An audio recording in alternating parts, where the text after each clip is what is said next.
దాచుకున్న చెమ్మ నాకే తెలుసు.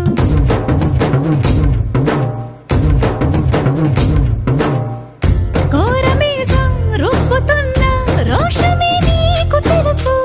మీసమెనక ముసురుకున్న